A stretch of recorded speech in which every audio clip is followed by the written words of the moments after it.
کوئی حکیم دوائی دے اور کہے کہ اس کے نتیجے کے اندر یہ ہوگا، اور مریض ایک مہینے کے بعد وہ دوائی استعمال کرنے کے بعد آگے کہے مجھے تو کوئی فرق نہیں پڑا، تو طبیب نبض دے کے کہتا ہے کہ تم نے پرہیز جو بتایا تھا وہ نہیں کیا، تب اس کا فائدہ تمہیں نہیں پہنچا۔ وہ کہتا ہے میں پرہیز تو نہیں کروں گا، مجھے شوگر کا مرض لاحق ہے، میں تو دبا کے میٹھا کھاؤں گا، لیکن میں تمہاری دوائی بھی لوں گا، لہٰذا مجھے شفا ہونی چاہیے، لیکن جو آپ پرہیز بتا رہے ہیں وہ میں نہیں کروں گا۔ ڈاکٹر کہے گا پھر کرتے رہو، دوائی بھی کھاتے رہو، لیکن فائدہ نہیں ہوگا۔ لیکن اگر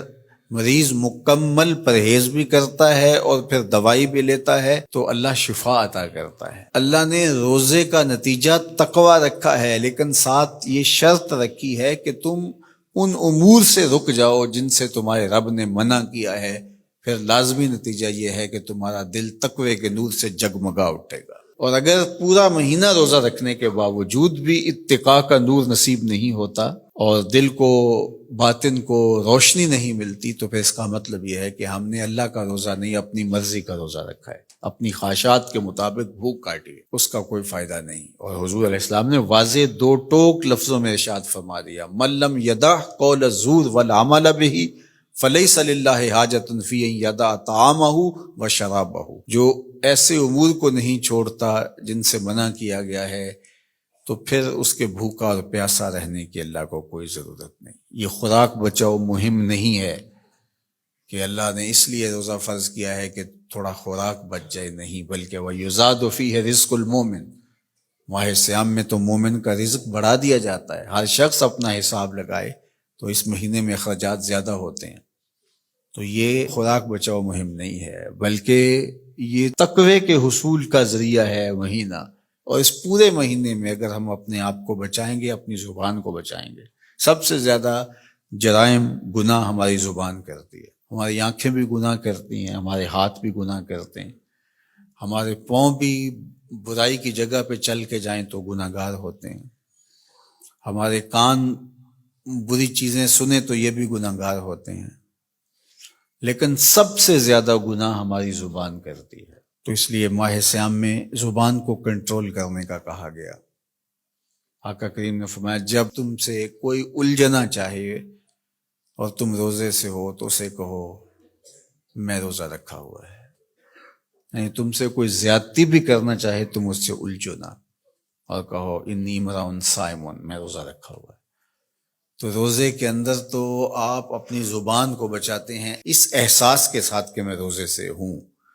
یہ احساس جب جڑا ہوتا ہے کہ میں روزے سے ہوں تو کلی بھی احتیاط سے کی جاتی ہے نا، کوئی قطع حلق سے نیچے نہ ٹپک جائے۔ جب آپ روزے سے ہوں اور یہ احساس آپ کے ساتھ جڑا ہوا ہوتا ہے تو آپ امور میں احتیاط کرتے ہیں کہ میرے روزے کو نقصان نہ پہنچ جائے۔ تو کیا صرف کھانے اور پینے سے ہی روزے کو نقصان پہنچتا ہے یا روزے کو نقصان پہنچانے والی اور چیزیں بھی ہیں؟ تو اگر غیبت ہے، جھوٹ ہے، بہتان تراشی ہے، سب و شتم ہے، حتیٰ کہ فضول گوئی ہے، تو یہ چیزیں روزے کے نور کو ختم کر دیتی ہیں، اور پھر وہ بندہ بھوک اور پیاس کاٹ رہا ہوتا ہے۔ تو بھوک اور پیاس سے مقصد جو حاصل ہونا ہے، دیکھو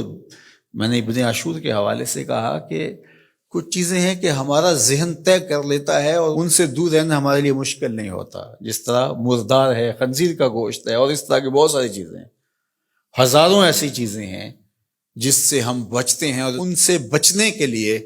ہمیں کوئی محنت نہیں کرنا پڑتی۔ وہ کہتے ہیں ہمارا مائنڈ کلیئر ہو گیا کہ یہ حرام ہے، یہ گناہ ہے، ہمارے رب نے منع کیا ہے، تو بس ان سے ہم بچ جاتے ہیں۔ اگر ہم اس کی فہرست بنائیں تو وہ سینکڑوں میں، ہزاروں میں چلی جائے، جو اللہ کی توفیق سے ایک مسلمان نہیں کرتا،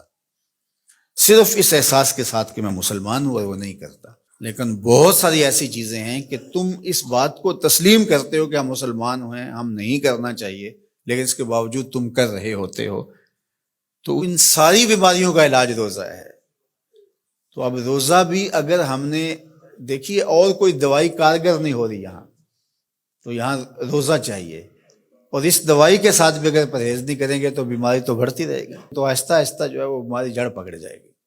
پھر بہت مشکل ہوگا نکالنا۔ تو روزہ ان ساری بیماریوں کا علاج ہے جن کو ہم ختم نہیں کر پاتے۔